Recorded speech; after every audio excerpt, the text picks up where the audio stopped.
Stupid Cupid, you're a real mean guy. I'd like to tip you until you can't fly. I am in love and it's a crying shame.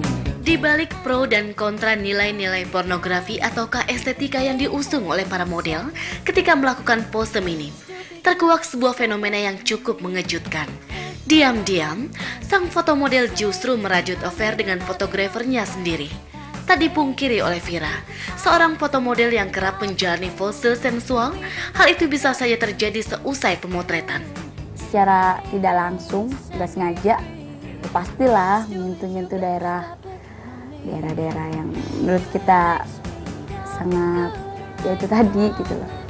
Misalkan ini nih apa bagian payudaranya atau gimana, tapi itu kan wajar. Ya risih sih mas, jangan pegang-pegang dong. Tapi kan fotografernya bilang sendiri. Fotografernya bilang, kamu mau bagus enggak gitu. Saya nutup kekurangan kamu, saya tutup kelebihan kamu. Saya nggak mungkin lah yang namanya, oh ya udah. Sangat manusiawi kalau bila seorang laki-laki motret cewek tanpa busana, nggak ada nafsu bohong. Stop picking on me.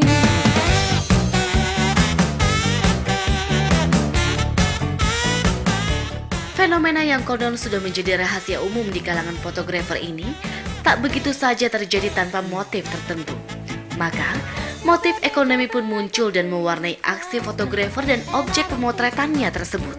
Ya, nggak munafik sih, nggak pernah lah. Dulu kalau seorang fotografer menjalin hubungan dengan modelnya, yang pasti kalau ingatan ranjang, ya rahasia lah.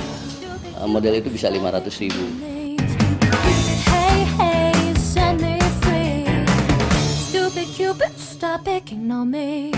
Fotografer ini kan macam-macam, ya kayak Darwis dengan istrinya yang kini sekarang bercerai, itu juga berawal dari sebuah hubungan antara model dengan fotografer.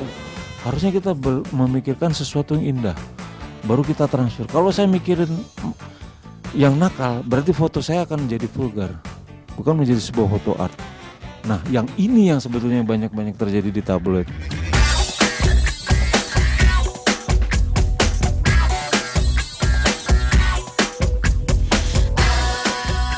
Bahwa ada affair yang terjalin antara model dengan fotografer memang tak bisa dikatakan sebagai fenomena yang melanda semua pekerja seni fotografi. Inilah yang berusaha diungkapkan oleh fotografer senior Darwis Triadi. Kalau hanya profesionalitas kerja tanpa campur tangan nafsu birahi merupakan sebuah benang pemisah tipis yang membuktikan foto tersebut adalah karya seni bernilai estetika tinggi, ataukah pengusung nilai-nilai pornografi. Saya tahu mana yang baik mana enggak.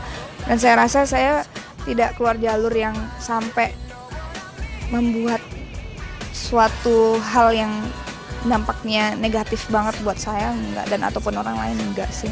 Karena kalau udah kita bicara seni, secara teknis kita harus mapan ya. Itu jelas, konsepnya harus jelas ya.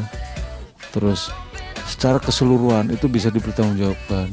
Di Indonesia ini kenapa nggak pernah bisa maju? Kenapa negara kita kayak begini? Banyak orang yang seperti itu gitu, usil ngomongin orang. Nah jadi kalau kita kembali ke konteks seni itu sendiri, letakkanlah pada porsi yang sebenarnya. Kita bicara pada porsi yang sebenarnya. Saya mengharapkan kepada teman-teman yang berkreasi di dalam seni, berkreasilah secara jujur, secara benar, secara teknis, secara tepat. Ya itu manusia kan.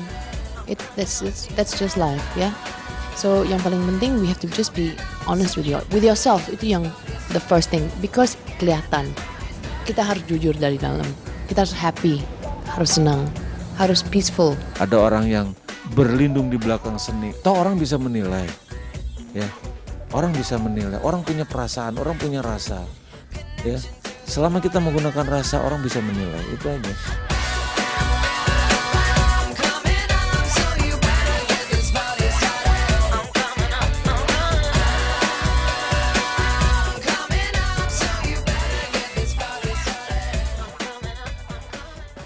Menjadi model memang tidak mudah. Setiap inci dari lekuk tubuh yang nyaris sempurna sering sekali dijadikan fantasi dari kaum lelaki.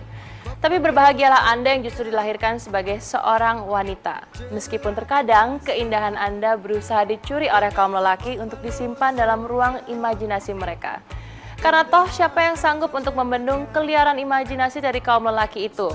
Jadi saya rasa Anda tidak perlu khawatir. Selama keliaran imajinasi itu hanya tetap berada dalam pikiran kaum lelaki. Pemirsa, pernahkah Anda bercinta di bawah cahaya terang? Sesekali cobalah melakukan itu dengan pasangan Anda. Terkadang sih memang kita merasa malu dan kurang nyaman dengan bentuk tubuh yang mungkin sudah tidak seindah dulu. Tapi percaya deh, bercinta di bawah cahaya terang tidak kalah serunya dengan bercinta di dalam kegelapan.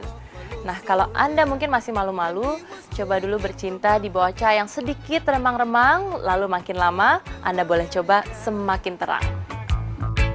Nah pemirsa, semoga tayangan tadi mampu membuat mata dan hati kita lebih terbuka lagi untuk semakin bisa memahami seluk-beluk dunia model dan juga fotografi. Dan bagaimana seharusnya kita menilai estetika dari sebuah karya seni. Untuk itu jangan lupa saksikan kembali malam-malam minggu depan, tentu saja dengan tema yang lebih beragam lagi hanya di SCTV, satu untuk semua. If you know your history, then you would know where you're coming from.